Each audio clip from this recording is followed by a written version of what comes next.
Debemos tener cuidado con los demagogos, que están dispuestos a declarar una guerra comercial contra nuestros amigos, debilitando nuestra economía, nuestra seguridad nacional y todo el mundo libre. Todo mientras ondean cínicamente la bandera estadounidense.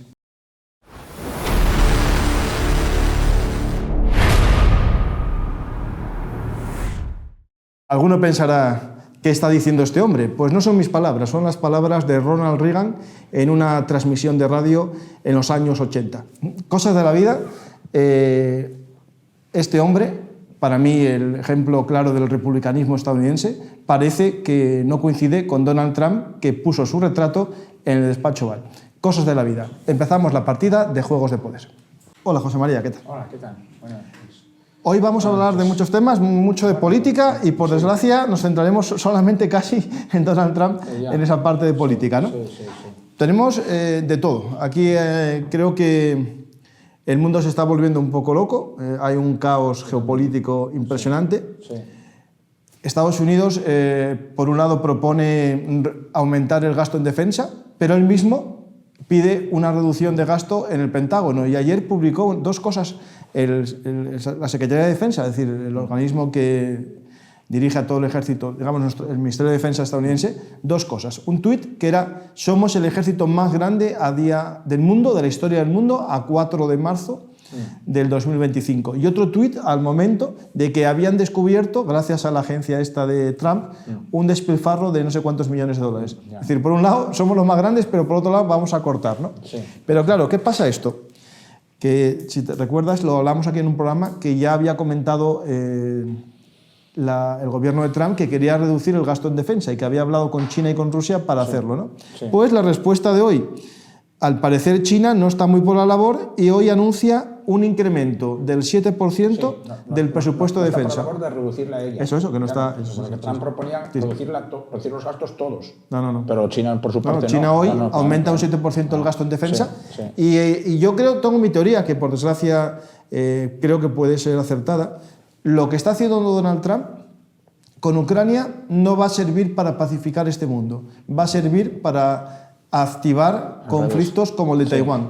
Yo creo que Taiwán, ahí tenemos un mapa, si lo podéis poner, de Filipinas, un archipiélago con mucha historia con España, pero tiene una franja de islas que se llama Palawan, que está justo ahí, digamos, en el límite del mar del sur de China, que sabéis que ahí hay un conflicto geopolítico con unos atolones, se van haciendo falsas islas, pero Palawan, que es una isla firme, es una isla de verdad, no está creada nueva. Los chinos están sacando ahora en sus redes sociales, sacando en los telediarios muchos informes de que en un momento de la historia fue chino. Y por otro lado, los filipinos demuestran que jamás hubo una presencia china real. Pudo haber un comerciante chino que pasó por ahí y dejó una vasija, pero no hubo un asentamiento chino. E incluso la sentencia del 2017 del Tribunal Internacional establece que Palawan es parte de Filipinas. ¿Esto por qué os lo digo? Porque me lo mandó un español que conozco, que está trabajando en el Instituto Cervantes, y que sus amigos filipinos tienen mucho miedo, ya que, aunque es el único país que realmente tiene un acuerdo de seguridad común con Estados Unidos desde hace mucho tiempo, sin ser una alianza, lo tiene directo. Recordar Filipinas, MacArthur y cómo nos lo quitaron los españoles, ¿no? Los filipinos piensan que si algo sucede en breve con China, no van a tener apoyo de Estados Unidos. Por otro lado, quiero solo centrarme aquí, después habla José María de más cosas. Hay también movida de barcos chinos en Nueva Zelanda. En las aguas entre Nueva Zelanda y Australia hay una pequeña flotilla china de 2 barcos de guerra y un barco de logística que está haciendo presencia en aguas por las que nunca anduvo, también un poco para, digamos, hacer un poder marítimo. Es decir, esto hay que recordar que Estados Unidos, según lo que sería la geopolítica de Maham, sería el poder naval. Pues China, que acaba de sacar su tercer portaaviones y habla de hacer un portaaviones nuclear, está ya intentando retar a Estados Unidos en las aguas del Pacífico Sur. Todo esto nos lleva a un posible tema geopolítico muy convulso y se complica aún más con Taiwán. Taiwán, el 80% de los microchips del mundo se fabrican en Taiwán.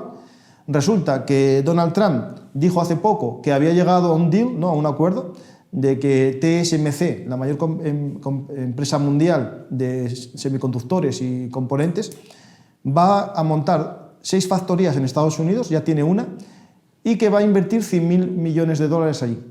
Claro, ¿esto qué pasa? Que como dijo Donald Trump, si esto sucede, Taiwán ya no es tan importante para la geopolítica americana. Por lo tanto, ya veo a Taiwán abandonado a su suerte. Pues sí. Y esto no va a llevar paz, esto va a llevar conflictos que puede que no enfrenten a Estados Unidos y a China, pero sí que van a hacer que el mundo esté más convulso y que haya más problemas. Porque aunque tú digas que haces una obra o haces una fábrica, hasta que llevas todo el proceso, tardas 3 o 4 años. Si en ese proceso los chinos atacan, ¿qué va a pasar? Lo digo porque los chinos en sus redes sociales se están quejando de que Taiwán, con esta política de fábricas en otros países, está empobreciendo a Taiwán y ya no va a ser tan interesante invadirla. Sí. Claro, es un tema... Esto es que es lo del efecto mariposa, ¿no? Una mariposa que mueve sus alas en China produce un tsunami en Ucrania, en este caso, ¿no? Sí. Pues tenemos todos estos temas y hay mucho más. Podemos, si quieres, Chema, empezamos, si quieres, con la reunión en la Casa Blanca, esa reunión que podía parecer al principio interesante, el acuerdo de las tierras raras, y cómo llevó un enfrentamiento personal entre Vance, Trump y Zelensky. Es que, a ver, hemos visto por la tele, todo el mundo, todo el planeta ha visto unas imágenes por parte de Trump, pues eso, lamentables, vergonzosas, deplorables, horrendas. O sea, nunca en los anales de la diplomacia y de la política internacional asistimos en vivo a tal situación, que no quita que en otras épocas y en otros momentos en privado hubieran sucedido cosas iguales o peores, pero no así, con ese escarnio y esa voluntad deliberada de humillar a un jefe de Estado en público, de humillar a Zelensky, ¿verdad? Pero ahora ya con el paso de los días se va sabiendo un poco más de la intrahistoria de lo que ocurrió ahí, ¿no? Y lo que ya vamos sabiendo es que todo el encuentro se celebró, pero se celebró precedido y presidido por la máxima desconfianza y recelo por ambas partes, porque es sabido de sobra que hay una antipatía y un desprecio personal y explícito de Trump hacia Zelensky.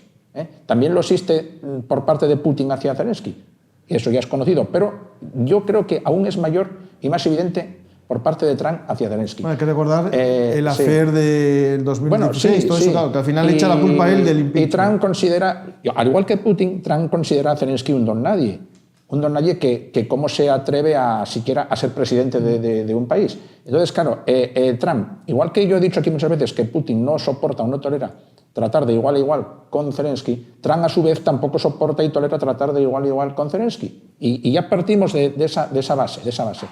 Y luego también, por otra parte, sabiendo cómo es Trump, lo hemos visto, y lo que nos queda por ver, Trump también y su vicepresidente, que eso es lo que más miedo mete, Vance, parece que también consideran un don nadie y gente despreciable casi a todos sus interlocutores, porque hemos visto cuando vino aquí a Europa, a la conferencia de Múnich, Vance, cómo habló, en qué términos a todos los mandatarios allí reunidos, con el máximo desprecio y la máxima grosería, porque eso fue una grosería, lo de aquel tal.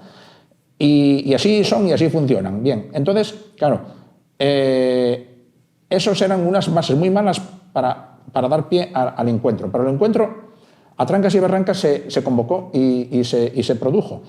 Y yo creo que, desde el punto de vista de Zelensky, no tenía muchas ganas de firmar ese acuerdo, porque ese acuerdo, tal como está configurado, es altamente lesivo para Ucrania. Y encima, Estados Unidos no le promete ninguna contrapartida. Pero bueno, aún así, Trump lo que quiere es que se firme. Hay una voluntad y una ansiedad manifiesta por parte de Trump de que ese acuerdo ha de firmarse. Y entonces, en un primer momento, Trump invitó a Zelensky a la Casa Blanca. Zelensky no se mostraba muy dispuesto a ir. Por parte de Trump, él tampoco, no sabemos si realmente quería que fuera o no, pero ya empezó días antes a ponerle pegas y trabas, exigiéndole un vestuario determinado. Le mandó una especie de fax o de comunicado. Sí. Eso ya vino de atrás. El tema del vestuario ya venía de atrás. Como de una forma para rebajarlo o traerlo a su terreno, o incluso disuadirle de que fuera a firmar. Pero allí, el día antes, cuando la visita aún no estaba confirmada, porque en los días previos, si nos fijamos un poco en los anuncios que iban saliendo, se decía que iba a ir, luego que no iba a ir, que no estaba confirmado, que iba, pero que luego que se retractaba y tal. Bien, el día antes intervino como de hombre bueno, como de mediador Macron. Y Macron habló con Trump y habló con Zelensky, y a cada uno le debió contar una cosa diferente, pero esa conversación fue dirigida a que la entrevista se celebrara. Macron le aseguró a Trump que Zelensky que iba a ir y iba a firmar en buenos términos, y Macron a Zelensky le instó a que fuera y que, bueno, si es posible que firmara y que la entrevista fuera, digamos, por cauces apropiados, vamos a decir. Entonces, bien, ambos dos, con la mediación de Macron, accedieron a que la entrevista se produjera. Pero claro, ¿qué ocurre esto a nivel político-diplomático? Cuando alguien llega a la Casa Blanca o llega a otro, digamos, sede de gobierno de otro país a firmar un acuerdo, todos los detalles de ese acuerdo ya se supone que los técnicos, los políticos, los que llaman aquí, bueno, los sherpas y los ministros, ya los han, digamos, acordado previamente, los han, digamos, estudiado, se ha negociado todo, y lo único que cabe hacer al llegar allí es, digamos, efectuar el hecho físico de la firma. Bien. Y en la Casa Blanca los protocolos que se siguen es, tú, por ejemplo, tienes que firmar un acuerdo con Trump o con Biden, me da igual, ¿no? Entonces, te reciben a las 10 de la mañana, te pasan para una sala privada, allí, en un plazo muy corto de... Estas fotos del 2017. En un plazo muy corto de media hora o con mucho 20 minutos, ya como los técnicos y los ministros ya lo han negociado y acordado todo previamente, solamente los mandatarios firman, se lee todo por última vez y tal, firman y ya está. Como si fuera un contrato matrimonial. Bien. Y a continuación, media hora más tarde o unos minutos más tarde, se hace un teatrillo ante la prensa en el Salón Oval, cuando ya está todo hecho y firmado. Entonces se pasa al Salón Oval, los periodistas ya han sido convocados, se hace así un diálogo distendido, se intercambian hasta pequeñas bromas y tal. ¿Por qué? Porque ya todo está hecho. ¿No? Vale. Pero ¿qué ocurrió aquí? Aquí, cuando Zelensky llegó a la Casa Blanca, estaba todo sin hacer. Los detalles del acuerdo no habían sido atados. Pero Trump esperaba ya que Zelensky lo firmara automáticamente y pasaran ya al teatrillo para la prensa en el Salón Oval. Pero allí Zelensky, por lo visto a puerta cerrada, en esa reunión previa, quiso volver a negociar todos los detalles que estaban sin negociar, ¿verdad? Que es ni más ni menos que las garantías que Zelensky pide de seguridad para que Rusia no vuelva a atacar. Y entonces ahí ya todo se vino abajo y empezaron a partir desde cero. Y eso ya indignó a Trump, indignó a Vance, diciendo, este tío ha venido aquí a negociar con nosotros, y nosotros no queremos negociar, él viene a hablarnos de detalles de seguridad, y nosotros solamente le esperamos para que firme y nada más, y que se calle, se haga las fotos con la prensa y se largue. Pero no, Zelensky allí delante de ellos exigió sus digamos, exigencias ya conocidas, que quiere que Estados Unidos se comprometa con la seguridad de Ucrania. Y allí comenzó ya a puerta cerrada una reunión tormentosa que se prolongó, y el acuerdo seguía sin firmar. Y entonces llegó la hora de comparecer ante la prensa, porque los fotógrafos y demás estaban convocados. Con el acuerdo sin firmar, pasaron al Salón Oval y todo estaba todavía en el aire, no habían avanzado en nada. Y entonces esa discusión que habían tenido primero a puerta cerrada se trasladó al Salón Oval. Y ese intervalo ante la prensa, que suele durar como 10 o 15 minutos, se prolongó, y entonces ya fue cuando Vance fue el que rompió el fuego, se tiró al cuello a Zelensky, luego a continuación Trump lo secundó, Zelensky intentó defenderse y por poco terminan allí como el Rosario de la Aurora. Y tal, en una escena que duró casi una hora, que eso es inaudito. Esas escenas de sofá duran 10 minutos para que los fotógrafos y tal, ¿no? Es inaudito hasta ahora, porque nunca vimos a un presidente de Estados Unidos firmar decretos allí delante de un niño, con 2 kilos más. Esto está cambiando mucho todo. Aquella escena concluyó después de casi una hora y a continuación volvieron otra vez a la sala privada. Y Zelensky esperaba que las conversaciones a puerta cerrada se reanudaran. Pero entonces ya fue cuando Trump se subió a la parra por completo y se fue a comer con su equipo y echó a Zelensky y a los suyos a patadas allí y dijo que no querías ver nada con él. Y lo mandó de vuelta y a partir de ahí, pues lo que viene de paralización posterior de la ayuda. Entonces, claro, ahí Trump lo que le pareció algo inaudito y un insulto, ya si Trump a Zelensky lo tiene por un don nadie, lo que a Trump le rompió totalmente los esquemas es que Zelensky se presentara en la Casa Blanca con ánimo de negociar de verdad el acuerdo. Sí, sí. Porque Trump lo que no admite es que nadie quiera negociar nada con él. Trump lo único que admite es que tú llegues allí, firmes lo que él te exige y te largues. Pero Zelensky no, Zelensky acudió a negociar de verdad. No, es que aparte, ¿cómo no vas a negociar acuerdos que dan cantidades que no son ciertas? Claro. Él habla de unas cifras que ningún organismo reconoce. 350.000 millones, ningún organismo está reconociendo. Es que Trump estaba persuadido de que Zelensky iba a llegar allí con la boquita cerrada, firmar y largarse. Firmar, hacerse las fotos de rigor y largarse. Pero ya la mala fe de Trump viene de atrás, viene que ya antes de la reunión ya empezaron un poco a guasearse de él, a burlarse de él con el tema del traje y de una cosa y la otra y tal, para un poco desestabilizar a Zelensky y humillarlo. ¿Por qué no decirlo? Es que todo el mundo lo vio, una humillación deliberada, ¿no? Entonces, ¿qué ocurre? Que si las relaciones antes estaban ya mal y deterioradas, ahora están peor. Si antes Trump se burlaba despreciaba a Zelensky, ahora lo desprecia aún más. Pero el problema, Zelensky y su país, Ucrania, tiene un problema gigantesco. Pero es que luego Trump tiene su propio problema particular, que es que él desea algo de Zelensky que Zelensky todavía no le ha dado, que es la firma de los minerales y la firma de la cesión ante Rusia, de la rendición, vamos a llamarlo así. El cese del fuego, que no es un cese del fuego. Es una rendición cuando ahora militarmente tampoco está tan mal. Tampoco está tan mal. Por eso, encima Ucrania ahora, vamos a ver, si dices tú, bueno, Ucrania no tiene opciones en el campo de batalla. Los rusos están a las puertas de Kiev. Ucrania ya, la única opción sensata es rendirse. Aquí esto está tocando una campana para salvar a Putin. Y entonces, ahí entrarán muchas teorías. Pero lo que sí la gente, nadie pone el foco, es en que Trump está muy necesitado de que Zelensky de una vez firme el acuerdo ese, por un lado, y por otra parte que se comprometa a aceptar las condiciones de Rusia en el cese del fuego. No, pero él está también de algo que caracteriza a personas como él, que es que él dio su palabra de 24 horas para acabar el conflicto. Y como eso ya no funcionó, dijo 100 días, y ya no puede pasar dos no aciertos, es decir, pasan más de 100 días, y ya vamos 40 y algo, efectivamente. Queda mal.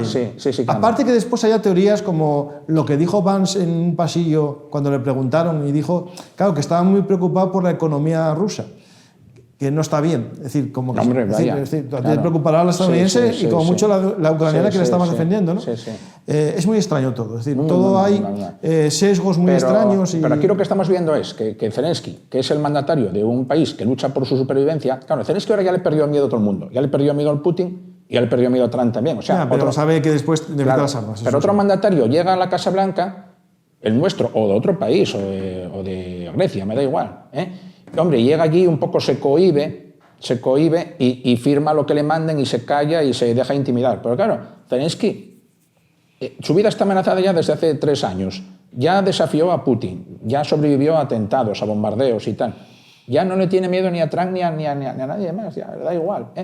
Y claro, es que eso Trump no lo encaja. Y luego lo que decía hace un rato, Trump necesita que Zelensky firme y se nota que hay una ansiedad y una urgencia por parte de Trump porque él es el que convoca una y otra vez a Zelensky, y cuando quiera que venga, que vuelva, cuando esté preparado. Pero claro, Zelensky no tiene prisa, Zelensky dice, bueno, pues ya iré. Pues este tema, claro, se complica mucho más porque obligan a Zelensky a pedir disculpas por lo que sucedió, pero también para que todo sea más rápido y la negociación sea más rápida, cortan el grifo de la ayuda que se había aprobado con el anterior mandato e incluso hoy sale la noticia y tenéis ahí una especie de esquema de el fin de la información de inteligencia estadounidense fuera de la frontera ucraniana. Es decir, por ahora todavía siguen dando datos de presencia rusa en territorio ucraniano, pero fuera de lo que serían los ataques de los drones y de los misiles, ya no dan información. Entonces Ucrania tendrá que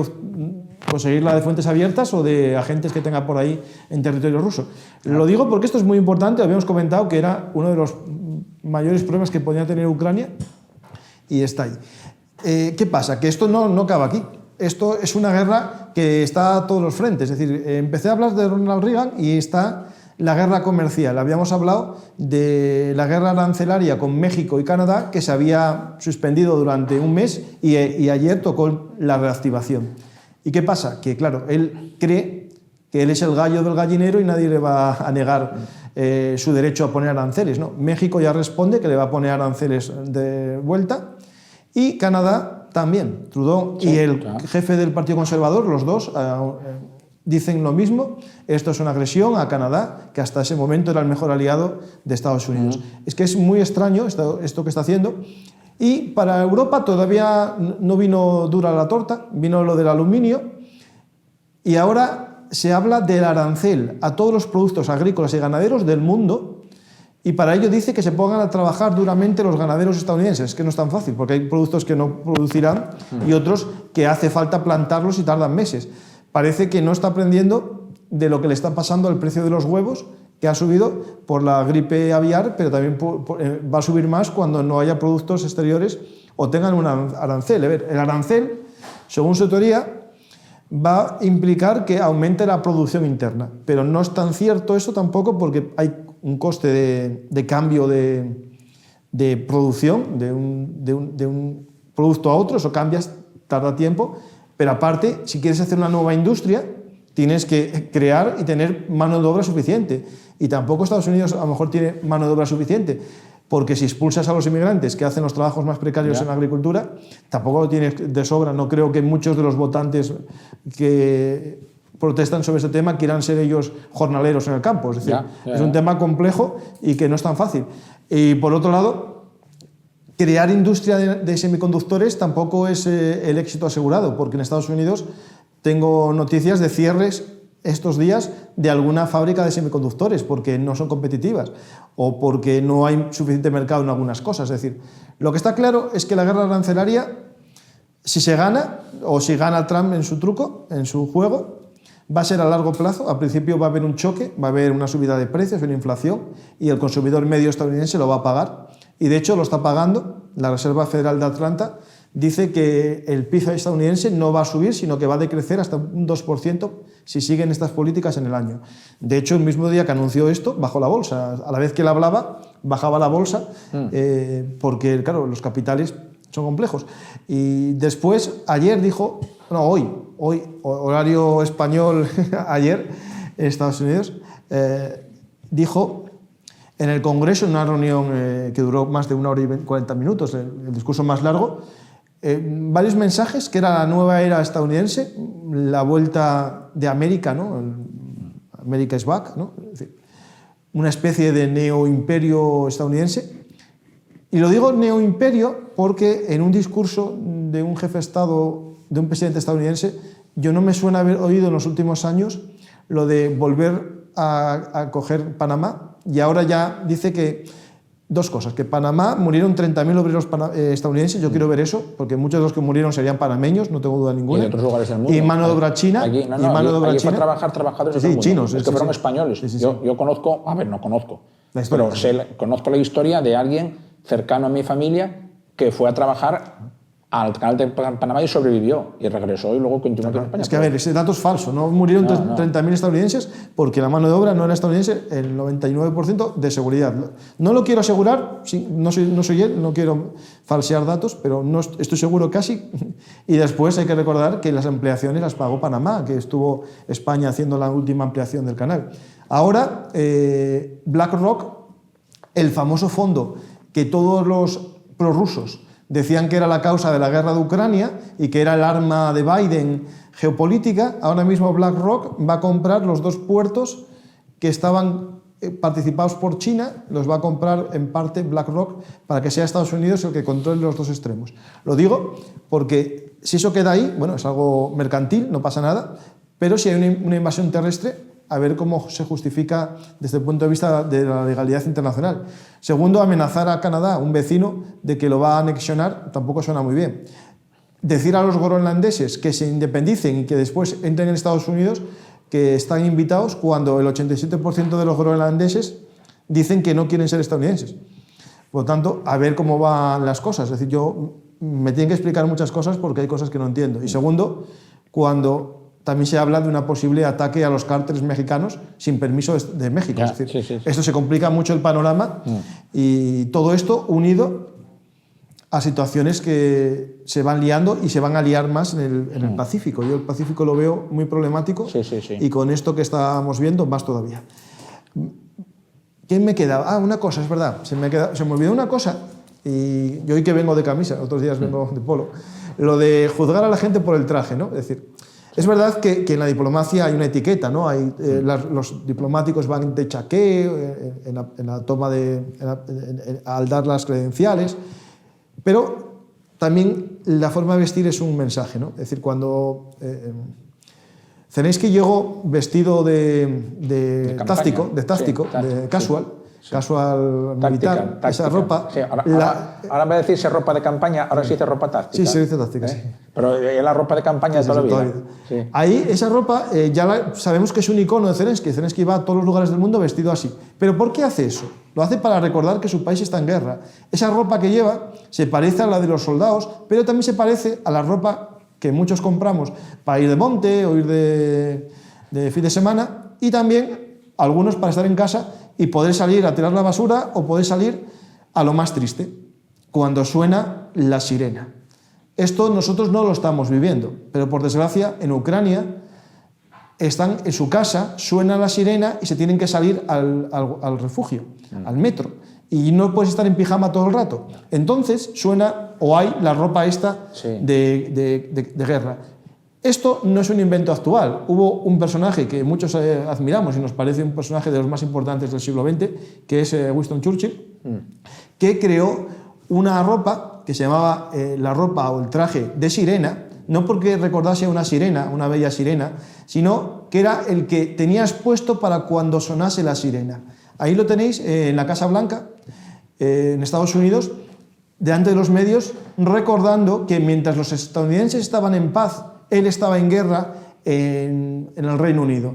Y iba a Estados Unidos a pedir armas y apoyo, como estaba haciendo Zelensky. Por lo tanto, el que acusa a Zelensky de ser un maleducado es que o bien no sabe nada de historia o no quiere ver, porque las cosas son así. Es decir, Zelensky lo está haciendo igual que Churchill para recordar que mientras los demás estamos tranquilos discutiendo sobre gasto en defensa, ellos están luchando una guerra. Esto lo digo porque los europeos vivíamos en la total felicidad, en el mundo de Alicia, en nuestro país de Alicia, en el mundo de todo el mundo es bueno, y pensábamos que las guerras eran algo de otros continentes, hasta que los Balcanes nos lo despertaron, pero no nos preocupó porque pensábamos que era una guerra civil. Y nosotros somos muy civilizados, esto es cosa de los eslavos, ¿no? De los yugoslavos. Y después vino todo lo que está pasando en Ucrania. Y empezamos a despertar, pero no del todo, porque España todavía sigue ahí, bueno, para el 2030 y pico, a ver si llegó al 2%, cuando teníamos que haber llegado mucho antes. Es verdad que Trump ya en el anterior mandato recordó a los europeos que teníamos que gastar más en defensa, y no lo hicimos. Y ahora con la guerra de Ucrania no todos los países lo hicimos. España no, Polonia sí. Polonia sí, y de hecho dijo una frase el primer ministro polaco que hay que reflexionar. Dijo: cuando 500 millones de personas pedimos ayuda a 300 millones para luchar contra 140, es algo que tenemos que hacernoslo pensar. Claro. Y es verdad, cuando él dice, porque por separado seremos débiles, pero juntos somos la gran potencia mundial. Y de hecho es verdad, es decir, los europeos juntos seríamos una clave geopolítica mundial. ¿Qué pasa? Que tenemos problemas internos e incluso corrientes que quieren romper Europa para debilitarnos. Eso lo tengo bien claro. Es decir, si los partidos de extrema izquierda y extrema derecha sabemos que tienen conexiones económicas con Rusia o con Irán o con Venezuela, lo tienen porque interesa que se rompa la unidad europea. Y eso lo estamos viendo ahora, como todos coinciden que Donald Trump es el mejor presidente de la historia, y cuando el embajador español de Corea del Norte, el famoso personajillo dice en su cuenta de Twitter que Donald Trump es un visionario de la paz, ya flipas, ya quedas en potencia. Pero tú el Cabo de Venous. Cabo de Venous, sí. Pero yo digo una cosa, ¿ese señor tiene algún cargo Bueno, no oficial? sabemos, pero no lo sabemos. O sea, porque Corea del Norte tiene embajador oficial aquí o no. No sé. Él dice que es el embajador. ¿Pero lo es de verdad? No sé. Él tiene un bar y en el bar ese tiene... Pero no estará acreditado. No creo. Es un poco... Bueno, habría que mirarlo. Es igual que el bielorruso. Hay un español catalán también que tiene conexión con Bielorrusia y dice que es el embajador bielorruso. Bueno. Pero bueno, a lo que íbamos. Todo esto va por las extrañas conexiones, ¿no? Y yo quería solo comentar una cosa, que es el acuerdo que parece que von der Leyen toma en serio, que es el gasto nuevo en defensa, y que todos los países europeos tienen que intentar gastar un 1,5% más de su PIB de lo que está gastando actualmente en defensa. Y ese dinero no contará en los criterios de endeudamiento. También habrá uso de los fondos de cohesión para el desarrollo de la industria. Esto lo digo como asturiano que soy. En Asturias tenemos una industria militar importante, generadora de empleo, pero lo más importante, generadora de I+D+I. En Asturias tenemos empresas que se unen en el hub de defensa asturiano y, bueno, no digo que esté bien gastar en defensa, pero peor está en tener una guerra y no estar preparados, ¿no? Aquí ya sabéis que a mí Flavio Vegecio Renato, si Big Pacem Paraverum, si quieres la paz, prepárate para la guerra, es algo que tenemos que tener muy clavado en la mente. Cualquier dinero que invertamos en defensa y haya que tirar porque no se use, es el mejor éxito. El arma que se tire sin usar es lo mejor que se puede hacer. Lo peor es llegar a usarla. ¿Por qué? Porque no tuviste la capacidad de intimidar al contrario. Eso es lo importante. Otra cosa es que tú seas un régimen que quieras conquistar territorios. Yo eso nunca estoy a favor. Pero un régimen que use sus armas para defenderse, cuantas más mejor y que no se use. Vamos a hablar ahora del frente de batalla. Sí. Y podemos hablar un poco de la situación real del campo de batalla. Efectivamente, sí, que contrasta poderosamente con los hechos políticos, porque estamos viendo que la situación de Ucrania, sin ser buena, no es mala ni catastrófica en absoluto, y menos en las últimas semanas, porque en las últimas, yo creo que ya 6 semanas, mes y medio, Ucrania poco a poco ha conseguido estabilizar prácticamente todos los frentes. El único frente más activo ahora donde Ucrania pierde algo de terreno, pero muy poco, es el sur de Donetsk, ¿vale? Que es nada, un sector muy concreto de todo el enorme frente, ¿verdad?, de 1000 y pico kilómetros, y en otros lugares Ucrania ni más ni menos que contraataca y recupera posiciones, y eso es algo muy llamativo, y yo creo que no por casualidad esta urgencia y esta ansiedad que tiene Trump y Putin, pero sobre todo más Trump que Putin, porque haya un cese al fuego casi inmediato y los combates se detengan, es porque Rusia está pasando unas horas muy bajas en lo militar y también en lo económico, porque por más que la propaganda oficialista del Kremlin, que es repicada y encuentra eco aquí entre nosotros, nos dice y nos machaca con la idea, las sanciones no valen para nada, las sanciones son un boomerang, las sanciones favorecen más a Rusia, si Rusia va todavía mejor ahora con sanciones que sin ella. Es mentira, la economía rusa está experimentando un proceso de deterioro grave y continuado y persistente, y va en una cuesta abajo, vamos a decir, imparable. Y numerosos analistas prevén que en cualquier momento a lo largo de este año ahí puede haber una implosión económica. Ojo, ¿vale? Entonces, ¿qué ocurre? Si en el frente el ejército ruso se ve que después de año y pico, 1 año y 2 meses de ofensiva sin pausa, está exhausto, que ya no puede avanzar más, que es más, ya no logra mantener algunas posiciones y que pierde, entonces, ¿qué estamos viendo? Que llega Trump al rescate. Llegan Trump y Vance a exigirle a Zelensky un cese al fuego ya, y el mismo propio Trump, ¿por qué? Porque el ejército ruso ya no da más de sí, y el propio Vance ha dicho que es hora de levantar las sanciones a Rusia porque la economía rusa está muy mal. Es que ha tenido la desfachatez de admitirlo en público. Sí, entonces estamos viendo cómo esta alianza o esta comunidad de intereses Putin-Trump o Trump-Putin es tan estrecha que ha llegado en el in extremis Trump a salvar a Putin, de sus fracasos en el campo de batalla y de su deterioro económico. Y eso es algo que, bueno, yo todavía me cuesta trabajo, o sea, lo asimilo y lo entiendo y lo veo, pero aún así es que me paro a pensarlo. Bueno, ahí yo voy a comentar una cosa que es un silencio a voces, un secreto a voces, ¿no? Que es el tema del nombre Krasnov.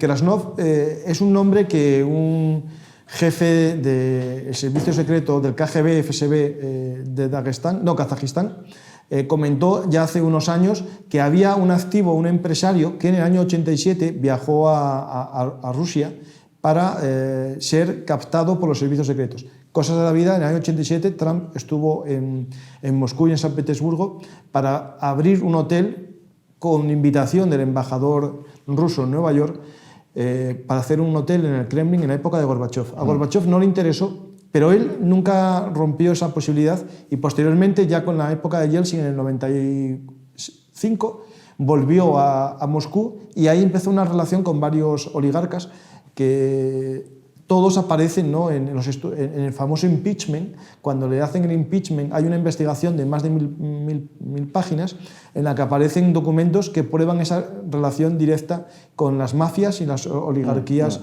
cercanas al Kremlin. Y de hecho, incluso hay un email en el que Putin regala una caja, una antigüedad a Trump, y el mensaje manuscrito en un papel del hijo de Donald Trump diciendo: papá, mira lo que nos regala Putin. Y en la carta, en la contestación, en otro email que también fue puesto en el Congreso, en el año 2006, si no recuerdo mal, en 2006-2007, fue nombrado en el Times Putin ciudadano, o sea, portada de hombre del año, ¿no? Es decir, personaje del año. Y Trump Jr. le manda un mensaje a Putin diciéndole: como sabes, os admiramos, a Putin, y eso está en los documentos del Congreso en los que no están censurados al público. Es decir, hay más documentos. ¿Qué pasó? Que el impeachment ganó porque la mayoría republicana votó en contra del impeachment, pero no significa que sean falsos los datos. Y de hecho todo esto se une al famoso Hunter Biden, cuando Zelensky no quiso darle documentos o pruebas de los negocios de Biden en Ucrania. Ahí comienza el impeachment, porque el impeachment, no hay que olvidarlo, comienza porque usó su poder como presidente de Estados Unidos para hacer una guerra sucia contra un opositor político. Y ahí comienza el impeachment. Y por eso Zelensky no está, digamos, muy bien visto por Trump. Es verdad que Zelensky no presentó pruebas tampoco en el impeachment contra Trump. Lo digo porque esto es cierto, pero el tema de todo esto, que bueno, es igual, porque aunque esté juzgado, sabéis que Donald Trump dijo una cosa que si lo dice cualquiera es muy fuerte. Yo puedo ir por la calle, matar a alguien y mis votantes me seguirían votando. Lo dijo, o sea, eso que sí. lo dijo. Sí. No, puedo llegar a un... Sí, por Nueva York y coger un tiro. Eso, en la Quinta Avenida de Nueva York y pegar un tiro. Sí. Y lo sabemos porque está procesado. Él mismo se amnistió o se va a amnistiar o como es presidente ya no va a tener persecución. Y no olvido, y no puedo negarlo, que Biden hizo lo mismo amnistiando a toda su familia el último día antes de marchar. Eso es muy triste, para mí es el fin de la democracia, ¿no? Cuando los políticos amnistían o hacen indultos en contra de la justicia, es la ruptura de la división de poderes, que es el único secreto, lo único que permite que existan las democracias. El hecho de votar cada 4 años no te convierte en una democracia, porque podemos hacer un dictador que ponga una papeleta grande sí y que no, el que vote que no, que lo haga en otro documento delante de un policía para demostrar que vota que no. Él votó sí, pero no hay una verdadera democracia. Lo quiero decir porque la democracia es más que el hecho de votar. Es una división de poderes y algo más importante, el respeto por la ley. Y no se puede gobernar ni en España ni en Estados Unidos vía decretos, vía decreto ley, porque para eso están los parlamentos y la negociación en los parlamentos. Y él presume de haber hecho más cosas en un mes que nadie en la historia. ¿Por qué? Porque lo está haciendo todo vía decreto de urgencia. Claro. Todo. O sea, cosas que no tendrían que ser por decreto. Sí, órdenes ejecutivas. Todo, sí. Eso es un decreto ley español. Claro. Lo digo y hasta aquí podemos seguir. Hay muchos temas que contar del campo de batalla. Y luego el campo de batalla, lo que estamos diciendo, que estas maniobras políticas de Trump tan inauditas en socorro de Rusia, de Putin, contrastan o se explican, yo ya creo que se explican porque en el campo de batalla Rusia está fracasando. O sea, mañana, día 6, ¿no? Mañana no es 6. Mañana se cumplen 7 meses de que Ucrania está presente en Kursk y no son capaces de echar los granos de Kursk. No han tomado Vovchansk, los rusos. No han tomado Kupiansk. Al contrario, los ucranianos se les han expulsado. Se expulsaron al bosque. De los accesos a Kupiansk les han expulsado. Sí, bien. Los han echado contra Sinkivka. No toman Liman, no toman Sivers, no toman Chasiv-Yar. Al contrario, Ucrania ha recuperado posiciones en el barrio de la estación. Sí. Y lo más asombroso, Toretsk, que los rusos anunciaron hace mes y pico que lo habían tomado, resulta que se creyeron su propia propaganda. Esa ciudad que ellos decían haber ocupado, retiraron la guarnición y los ucranianos han vuelto a penetrar hasta el centro de Toretsk. Y ahora se lucha por la mitad de Toretsk en el centro de Toretsk, porque los ucranianos han contraatacado y están reconquistando. El tema de esta guerra es que la densidad de soldados es tan poca que podemos ver que a lo mejor hay un solo vehículo con 5 soldados y eso recupera 2 manzanas enteras porque el otro tiene solo 2 soldados. Y por último, el área más problemática del frente para Ucrania, donde Ucrania perdía terreno lentamente todos los días, todas las semanas y tal, que era el frente de Pokrovsk. Ahí Ucrania ya hace mes y pico que ha frenado en seco a los rusos en el talud del ferrocarril que llega a Pokrovsk por el oeste. Entonces ahora incluso les está expulsando de sus posiciones avanzadas. Ahí lo veis, la zona azul al sur del esa cuña rusa está siendo recortada, ¿vale? Y los ucranianos están expulsando a los rusos de las posiciones de avanzada, ¿verdad? Y esa es lo más importante que está pasando en el frente. Entonces, llegado a este punto, nos quieren vender la moto de que Ucrania, como está acabada, ha de pedir la paz. Y yo, no, es que es al revés. Es que son los rusos los que, y Trump, ansiosos, los dos, mano a mano, los que están diciendo a Ucrania que pare. No, y lo más porque no es cosa de risa, pero si lo miramos desde un cierto punto de vista es como para reírse.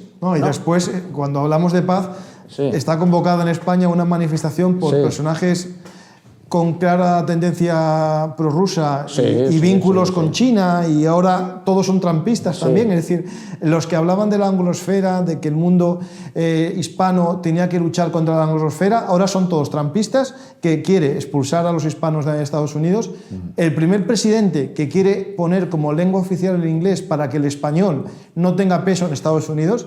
Esos mismos que hablan de la hispanidad, que sacan libros de hispano-geopolítica y cosas de estas. Geohispanidad. Bueno, vamos a decir el nombre completo. Que la gente lo sepa. De geohispanidad y cosas de estas. O que hablan también, o son gente de extrema izquierda y son hispanistas. Ahora son todos trampistas. Y van a convocar una manifestación por la paz. Gente usando las plataformas rusas como el Pravda, que está moviendo esa manifestación en España, usando un símbolo de una mano blanca que, por desgracia, me recuerda a una verdadera manifestación por la paz, que fue cuando Miguel Ángel Blanco fue secuestrado y lo iban a matar los etarras. Se usó la mano blanca como símbolo de paz. Están usando ese símbolo con una tergiversación, porque estamos en 1984 de George Orwell, con el Ministerio de la Paz, con Eurasia que se convierte en África y el enemigo es el amigo, y los diarios cambian de un día para otro las noticias para que la noticia actual sea la misma que en el pasado, borraban los periódicos, los eliminaban, y ahora el que decía blanco ahora dice negro y se queda tan calmado. Y todo eso en el mundo de los bots, en el mundo de las redes sociales, de las fake news, con un personaje dueño de una red social, uno de los hombres más ricos del mundo, soltando fake news también, y se quedan tan tranquilos.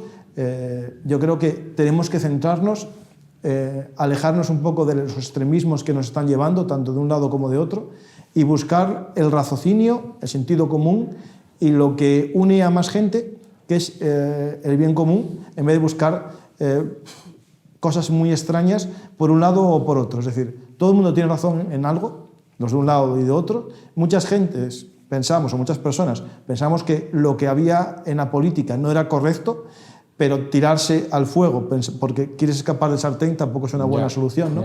Yo creo que, por ejemplo, los que criticaban a la Unión Europea por la burocracia, pues habrá que reformar la Unión Europea, no extinguirla, no eliminarla, porque Europa para nosotros es el símbolo del progreso, para mí personalmente, y de la paz. Nunca hubo tanta paz en Europa hasta que la Unión Europea existió en la historia. Si vas a buscar en la historia años sin guerra entre Francia y Alemania, o entre Inglaterra y Alemania, no hay tantos años en la historia de paz en Europa.